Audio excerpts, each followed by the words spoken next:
Hey guys, Dozy here to talk about the new Illusionist cards coming out in Everfest for Flesh and Blood here in the new set releasing on Friday. Thought I'd leave you guys a video to have my first impressions and first thoughts on all the new cards now that they are publicly available. So let's get started. Right off the bat here, the first three cards we've got here are Coalescence Mirage. These are red, yellow, and blue. They are Illusionist attack action cards that cost 2, so they're the same stat line as Heralds. The only difference is that they are not light cards, and they have a different on-hit type of effect. So instead of hitting and going to soul like Heralds do and then getting an effect, Coalescence Mirage says that if this is destroyed, you may put an Illusionist or a card with 0 cost from your hand into the arena. Now, that's going to synergize with a lot of the new Illusionist aura cards. All the new ones are 0 cost, and this will let you get those into play a bit easier because those cards are actions that don't have go again. Normally, Prism had auras that were instant, so you could play them at any time and they didn't cost you an action point. But Coalescence Mirage is going to help you cheat in all of the cards that are action cards that don't have go again. It's going to be a really big thing to play around compared to the Odaraths and Mercifuls and Arclights that we're so used to. But Coalescence Mirage is a very good card. I love this card. It lets you get go again off of Luminaris by pitching a yellow, fully paying for itself. If they pop it, you're fine with that because you get to get a one of your auras into play. It's really good, and its stat profile is really good as well. It doesn't really threaten any big on hits, but neither really do Heralds. Heralds are nice and big if you think about it in the terms of Blitz, but in CC, coming in for 6 isn't super strong. It's very easy to block if they do care about the on hit. And a lot of the time, if you start on the back foot as Prism, they'll just take the damage and they'll win in that race. So, especially if they can pop your Phantasms. So, Coalescence Mirage is a decent offensive card, but it's not necessarily going to be some big bomb that will wipe people out offensively. But it is very good as like that mid-rangey type of 3-blocker that can help you get your main strategy rolling. So, it's a very, very good staple card for Prism and Illusionists going forward. The next card we'll talk about is the Crown of Reflection. It's the new headpiece. It's a Majestic that says it has Arcane Barrier, and as an instant on your own turn, you can destroy it and destroy an Illusionist aura that you control, and if you do, you may put an Illusionist aura from your hand into the arena with cost less than or equal to the aura destroyed. Activate this only during your action phase. So the big thing about Crown of Reflection is that you can use it to break your Spectral Shields to put your 0 cost auras into play. They're tokens, so they have 0 cost, and so since they have 0 cost auras, you can basically trade out a Spectral Shield for an aura in your hand as an instant, which is really good because those, again, don't have go again. So being able to turn your actions into instants by giving up a shield or another aura is very good and will allow you to try and swarm with your auras a lot faster than you would have been able to otherwise. Going on next, we have Fractal Replication. And Fractal Replication is a very interesting card.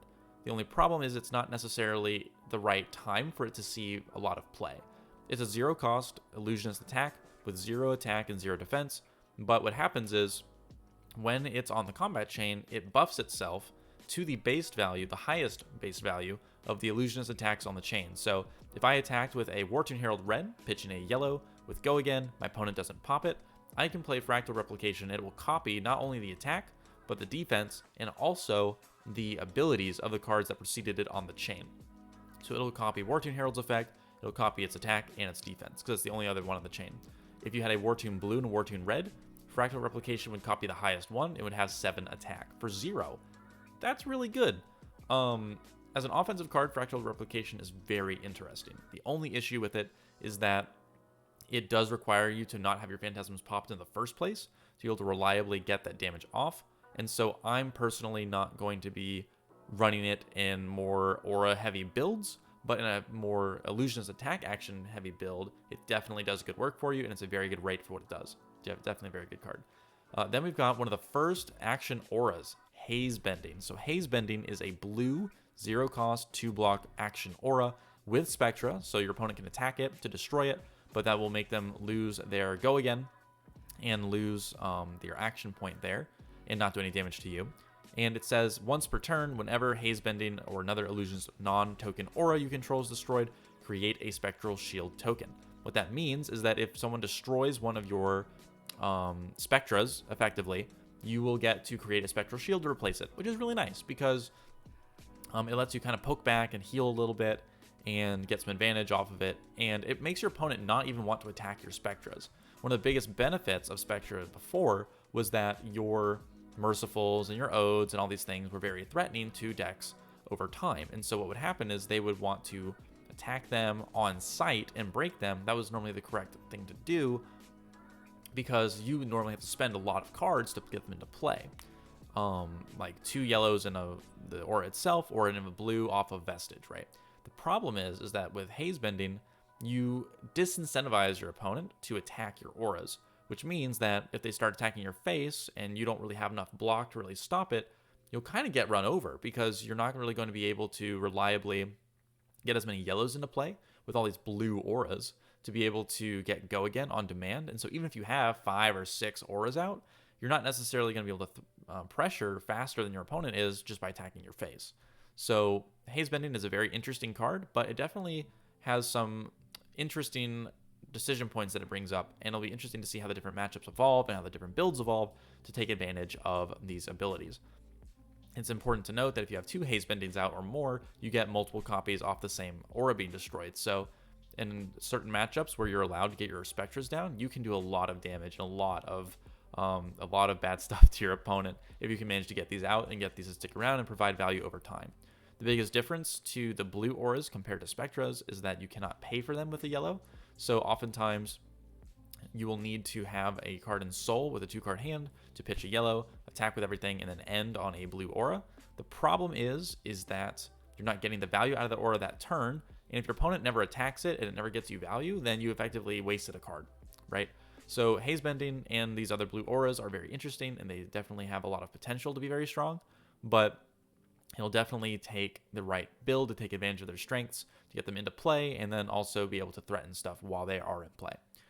Going on, we've got Mirage Metamorph. We already talked about this card a little bit, but effectively it's a 1-cost Phantasm, 7 attack, 3 block. That's a red that says if it's destroyed, you create a token of a copy aura, copy of an aura that you control. That copy's Arclight Sentinel. That copy's Merciful. That copy's Genesis. Card's great. Fantastic card.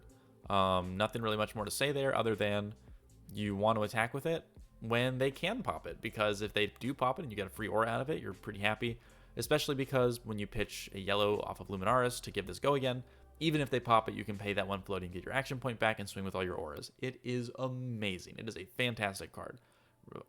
Really, it's auto-include now for Prism, I think.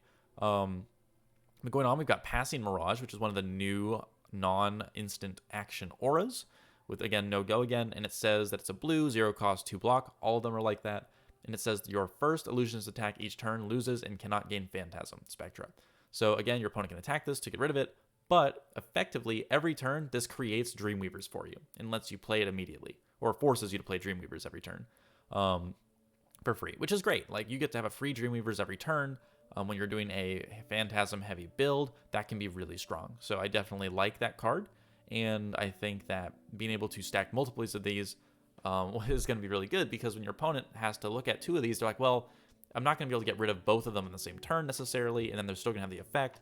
And if I'm wasting my turn to do that, then my opponent's just going to come in with no Phantasm again anyway. So they might even leave this up once you start getting multiple out, like we were saying, and then just start attacking your face, because if they try to attack the auras, they'll never get out of that loop. So that's going to be kind of their main game plan against this strategy.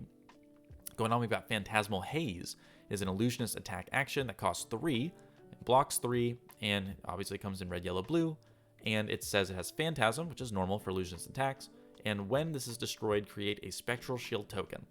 Now, if we break down the value of this card, we're paying 3 to swing 8 as a red. Let's say the cost and the block cancel out, because they're 3 cost and 3 block, they cancel out. You start out with the 9 value on the Phantasmal Haze from the pitch and the attack, and then you subtract 2 value from the card because of Phantasm. That puts you at 7 value. Now, as a 7 value card, that's under rate. Most Phantasm cards are going to have 8 value or more. Compare that to Mirage Metamorph, for instance, which has 1 less attack, but 2 less cost. That means it's at the pitch and the cost cancel out here, and the attack and the defense add up to 10, and subtract 2 from Phantasm. That leaves you with 8 value. And if it pops, you get a huge payoff, right? And it's very flexible with the low cost, being able to synergize with your Luminaris, like I said. And then you compare that to Phantasmal Haze. Well, Phantasmal Haze is starting lower rate, and its ability is not as good as Mirage Metamorph. In fact, its ability is really underwhelming. I mean, I'm really surprised that this card is so low value because, sure, if they pop it, you get a Spectral Shield token, but you paid 3 resources for that. If you were coming in with Go Again off of Luminaris, that's a 3-card hand to do 8 damage, to get popped, and then do 1 damage off a shield. That's not very good. So I think Phantasmal Haze could have been really interesting. I think that if it was popped and let's say it made 2 Spectral Shield tokens, or let's say, let's just say it made 2 Spectral Shield tokens, that might, or even 3, right? Even if you had 3 Spectral Shield tokens off of this card, if they popped it, that would have been really interesting, really compelling to run. But as it is, you just get nothing for your time and your energy for playing it, and it's just not even that big or threatening. You could play Enigma Chimera, which has the same stat line, with no pop effect, for 1 less resource, which is a big deal in Illusionist because you really need those yellows to get the Go Again, and so you're losing out on 50% of your pitch value, or a third of your pitch value from those blues, and you're having to make that up in other ways. So the fact that Phantasmal Haze is so card intensive and doesn't pay off when it pops like Mirage Metamorph would, this card is definitely not looking very strong to me, at least for Prism. Maybe in the future there's a hero with bigger Spectral Shield synergy where they really need to have as many tokens as possible, but even for Prism, I'm not really big on Phantasmal Haze. Then we've got Pierce Reality. So Pierce Reality is another one of these blue 0-cost 2-block auras without Go Again and Spectra, except this one says the first Illusionist attack action card you play each turn has +2 attack. That's really strong. Pierce Reality is effectively a copy of Goliath Gauntlet that you get every turn, which is insane. That's really high value. Effectively, if you think about these Spectras, you're spending your action point to equip yourself with a new equipment that refreshes itself every turn until your opponent destroys it. Those are really strong, especially compared together. If I have Passing Mirage and Pierce Reality in play at the same time, and I play an Erudition with the yellow, I'm coming in for 7 Dominate with no Phantasm. That's effectively Goliath Gauntlet plus Dreamweavers on an Erudition, and you get to do that every turn. That's insane. That is so powerful. And yeah, you have to give up your action points at the end of your turn, which with Luminaris is normally a non-issue. You have to give up blocking to be able to play these hands out, but and you struggle to pressure otherwise. But these cards combined together are really effective at pressuring, and they give you some really great benefits from getting them out to stick around, especially when you have multiple Pierce Realities. If you've got 2 Pierce Reality out and a Passing Mirage, and you attack with that Erudition for 9 Dominate, they're not even going to bother blocking it because it's not going to do anything, right? And you're going to get to draw some more cards and attack some more. So a great card to help buff your strategy up and have some extra Kodachis out to poke some damage in. Very good card. Shimmers of Silver. So obviously, I'm a sucker for this card. The artwork is fantastic. The effect is equally fantastic.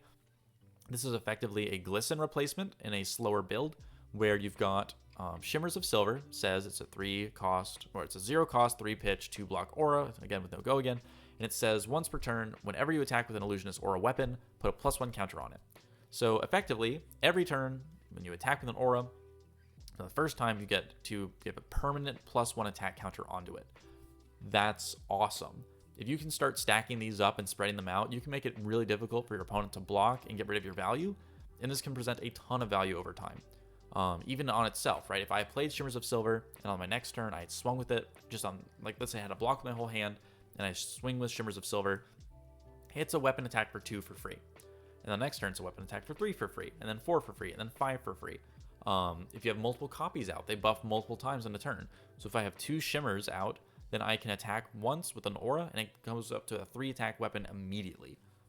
That's really good. And it has Spectra, which is fine because, you know, your opponent can attack it and destroy it.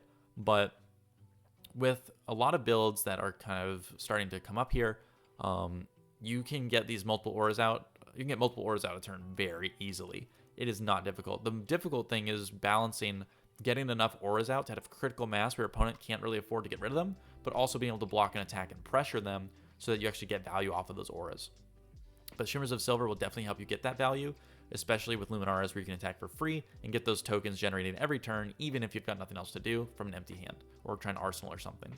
On the other side, we've got Veiled Intentions. Veiled Intentions is one of the new non-attack action cards out of the Everfest set for Illusionist, and it's in the red, yellow, and blue colors as a 1-cost and 2-block non-attack action with Go Again that says the next attack action card you play this turn is Illusionist in addition to its other card types, gains +4, Phantasm, and when it's destroyed, draw a card. So Veiled Intentions is a very interesting card because it allows you to lose 1 damage off of Phantasmify's effect, because it's identical to Phantasmify otherwise, but instead of that 1 attack, you're getting to have access to, if this card is destroyed, draw a card. The key thing about this, and I'm operating under this assumption, I might be wrong, but I'm pretty sure I'm correct. Let's say I played Veiled Intentions, and I pitch a yellow, and I play a Snatch, right? Let's say I played a yellow Veiled Intentions, pitching yellow Veiled Intentions, playing red Snatch. I'm coming in for 7 Phantasm. Because Snatch is now an Illusionist card in addition to its other types, Luminaris would give it Go Again because I pitched a yellow. I have 1 floating resource. Now, if I'm attacking with that card into someone and they pop it with a Phantasm popper, such as Celestial Cataclysm, 7 attack card, well, it would break the Phantasm, and then a couple things would happen. So first off, the Phantasm would trigger. Phantasm resolves, card is destroyed. 2 things then happen. Phantasmal Footsteps triggers, and then the Veiled Intentions effect triggers. So you get to stack the triggers in whatever order you want, and so you could stack the Veiled Intentions to happen first so that you draw, and then you can pay for your Footsteps. Keep in mind that Footsteps is not an optional effect to trigger, it's an optional effect to pay. Let's say you had played a Time Snap Potion and you had gotten an extra action point and they popped your Phantasm and you didn't pay for Footsteps. If they broke another one of your Phantasms, you would not then be able to use Footsteps and pay to get your action point back because your first Phantasm attack had already been popped. That's an interaction that's going to come up a lot more now, I think. But otherwise, we've got Veiled Intentions, which kind of helps you pressure without incentivizing your opponent to pop it so much. They might think, oh, well, I don't want to give them a free attack and then go again with all their stuff, so they might not do anything. This also works on 1-cost generics as well. Yes, you can use this with Bingo. I wouldn't recommend it, but you can, play Veiled Intentions, pitching a yellow into any 1-cost or lower card, and that will give it Go Again. And again, if they pop it, you can guarantee get your Footsteps off and then keep going on your turn. So Veiled Intentions is very good for that. I'm really excited to see what type of combos can come up with it over time, especially now that we have Phantasmify. Unfortunately, in this set, we don't have that many good generic attacks to include, but as new generics get printed, Veiled Intentions and Phantasmify will be able to give us a lot of synergy, especially with Luminaris builds. You could also use it with other things too, because that's an efficient buff, such as like an E-Strike, and you can give it Go Again. But then you're getting into 4-card hand territory, and it's really awkward. So I am excited to see how that card develops over time, and it's probably good in like a Phantasm deck generally, because if I'm giving +4 to a Phantasm that already has it, and then I'm removing that Phantasm with Passing Mirage, then I'm just getting a 1-for-4 buff, right? Or then if I have Phantasmify, it's a 1-for-5 buff, which is pretty good. So you might start seeing some tall illusion builds where they might start running stuff like Luminaris, right? And you might try and play your Coalescence Mirage and stuff, and you get your Go Again, and you finish your turn by dropping a Haze Bending or a Pierce Reality or a Passing Mirage or a Shimmers, whatever. And then on their turn, they might just come in with a single big Phantasm, which doesn't have Phantasm at all, right? They're coming in with a big Illusionist attack that's buffed off of Pierce Reality. It doesn't have Phantasm from Passing Mirage, and maybe they even pump it with, Phantasmify or Veiled Intentions, and so you'd easily be coming in for 14 plus damage off of those hands, which isn't a ton, when you think about the damage potential of other classes like Viserai, Katsu, or Briar, or even some other class like the new Bravo. But if you start stacking up these buffs and every turn you're dropping a relevant thing at the end, you're definitely going to be threatening a lot of damage, and it'll be very scary if the other people can't rush you down fast enough. So kind of in closing, I'm not really super happy about Everfest. I love these new cards, and I'm really excited to play with them, but what I mean by that is that these new cards don't solve any of Prism's issues. Prism's main issues have been dealing with aggro, Mainly the fact that she struggles to pressure other classes as much as others do, like Ninja with Mask of Momentum, or Viserai with on hits and rune chants and threatening things like meet and greets, or Rattle Bones and things that where if you don't stop the arcane damage, they get a lot of value off of that. Especially now with the new Runeblade cards that are really strong into these more defensive decks. So these new cards are really cool, but they don't really help against aggro. If the haze bending and all these auras were yellows that block 3, they'd be much better for that, obviously, because you could block more efficiently, they'd synergize with each other for the go again, and you'd still be able to kind of do everything that you want to do. So I understand why they made them blue. That's fine. They didn't want that to just be like an auto include kind of strategy. We actually have to, like, balance the two concepts, especially because once, we have a non-light illusionist where they don't have Luminaris, we'll have to make sure that, they have the ability to function with blues. I imagine they will have some way to do that, because in a lot of these cases, right, you'd want to play like Coalescence Mirage and an attack buff like Phantasmify off of a blue. And you would come in for maybe 12 damage off of Coalescence Mirage plus Phantasmify with your passing Mirage up, and you would deal, 12 damage off a 3-card hand, which is very good. But obviously, if these were yellows, then you could run different blues, like the Heralds, and you could, mix in everything together and it'd be fantastic. So, couldn't have that. Illusionist doesn't get to have the perfect synergy, they just get to have very good cards. So, either way, I'm excited to test all the cards out and to give them a try.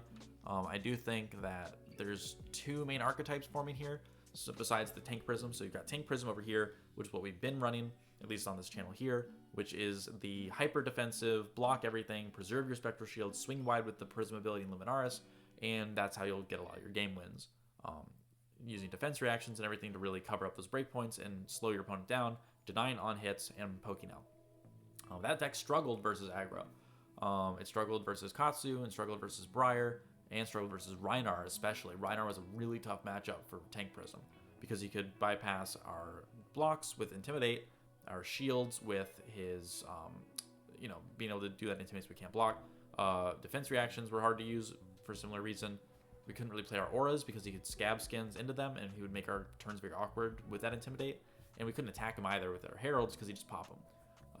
However, with access to a lot more of these new auras, it's definitely becoming possible for you to get a critical mass of these out fast enough so that Rhinar can't just swat them away for free, and then you can actually start attacking him, and then Rhinar is going to struggle because he doesn't have those on hits to really snowball the game. So your Rhinar matchup's going to get a lot better with these cards, but